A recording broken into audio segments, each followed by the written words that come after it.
Hi friends, పొరిగింటి పుల్లకూర రుచులకు స్వాగతం. ఈరోజు మనము పావు బాజీని తయారు చేద్దాం. ముందుగా వెజిటేబుల్స్ని ఇలా చిన్న ముక్కలుగా క్యారెట్, బీన్స్, పచ్చిమిరపకాయలు, ఉల్లిపాయలు, టమాటా, ఉడికించిన తెల్ల బఠానీలు, క్యాప్సికమ్, అల్లం తురుముని రెడీగా పెట్టేసుకోవాలి.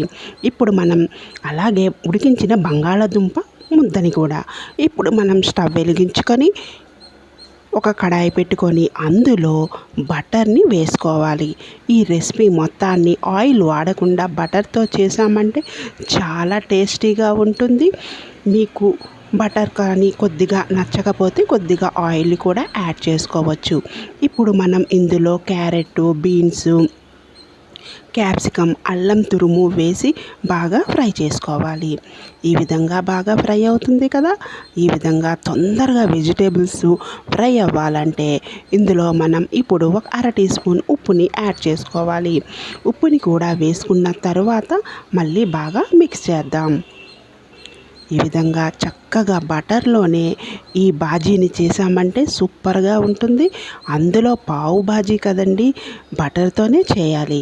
అలాగే ఉల్లిపాయలు, పచ్చిమిరపకాయలను కూడా వేసేసుకోవాలి. ఉల్లిపాయ, పచ్చిమిరపకాయ కొద్దిగా మగ్గిన తర్వాత ఇప్పుడు మనం ఇందులో టమాటా ముక్కలను కూడా యాడ్ చేస్తున్నాం. ఈ విధంగా టమాటా ముక్కలను కూడా వేసేసుకొని బాగా కలిపి ఇలాగా బాగా మగ్గనివ్వాలి. ఇప్పుడు ఈ విధంగా మగ్గిన తర్వాత ఇందులో ఒక టీ స్పూన్ కారాన్ని యాడ్ చేసుకోవాలి. కారం కూడా వేసుకున్న తర్వాత ఇప్పుడు మళ్ళీ శుభ్రంగా మిక్స్ చేద్దాం. ఈ పావు బాజీ రెసిపీని తిన్నారంటే అస్సలు బయట మీరు ఇంకెప్పుడు తినరు, అంత టేస్టీగా ఉంటుంది. ఇంట్లోనే మనం సింపుల్గా చక్కగా రెడీ చేసేసుకోవచ్చు. ఈ రెసిపీ మొత్తాన్ని బటర్తోనే చేయండి, మనకి రెస్టారెంట్ స్టైలు పావు బాజీ వచ్చేస్తుంది. ఈ విధంగా శుభ్రంగా మిక్స్ అయింది కదా. ఇప్పుడు పప్పు రుద్దు ఉంటుంది కదా, పప్పు రుబ్బుతో శుభ్రంగా ఈ విధంగా స్మాష్ చేసేసుకోవాలి. స్మాషర్ నా దగ్గర లేదు, అందుకే నేను పప్పు రుబ్బుతో ఈ విధంగా వెజిటేబుల్స్ అన్నింటినీ కూడా స్మాష్ చేస్తున్నాను. ఇలా అయిన తర్వాత ఉడికించిన తెల్ల బఠానీలను వేసుకోవాలి. తెల్ల బఠానీలు వేసుకొని తర్వాత శుభ్రంగా కలిపేసుకుందాం.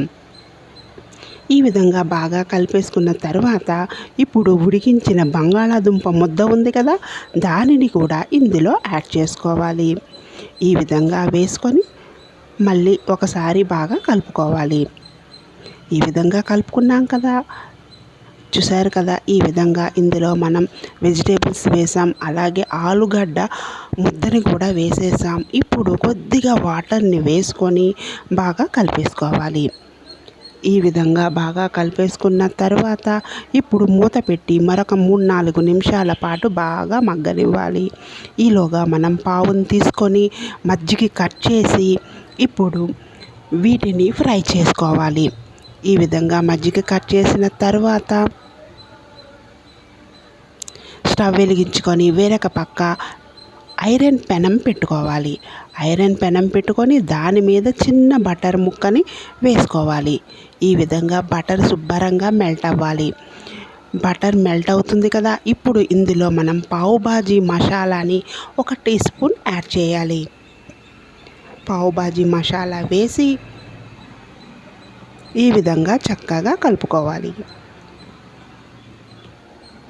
ఈ విధంగా బాగా మసాలా బటర్లో బాగా ఫ్రై అయిన తర్వాత ఇప్పుడు మనం కట్ చేసి పెట్టుకున్న పావు ఉంది కదా, దానిని ఈ మసాలా మీద వేసి కొద్దిగా ఫ్రై చేసుకోవాలి.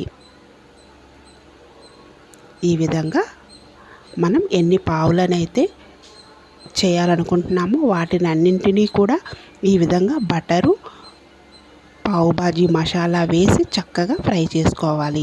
ఇలాగా ఐరన్ పెనం మీద చేస్తే మంచి టేస్ట్ వచ్చేస్తుంది. ఇలా కొద్దిగా ఫ్రై అయిన తర్వాత తీసి పక్కన పెట్టేసుకోవాలి.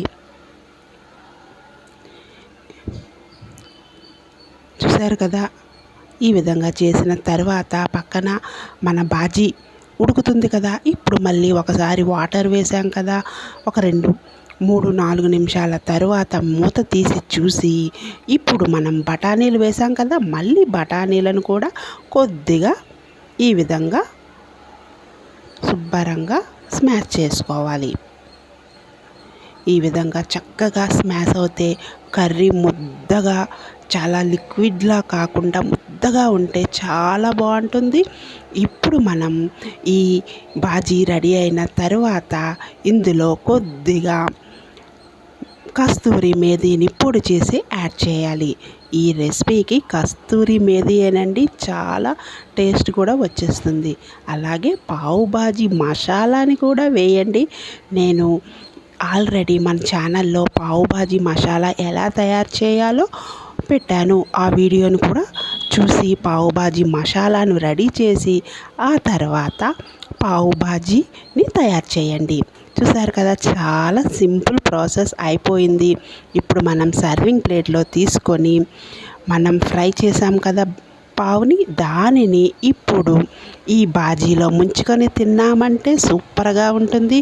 పావు తీయగా ఉంటుంది, బాజీ మసాలా ఘాటు సూపర్గా ఉంటుందండి. తిన్నారంటే అస్సలు ఇంకా ఎప్పుడు ఇంట్లోనే చేసుకొని తింటారు, అంత టేస్టీగా ఉంటుంది. ట్రై చేయండి.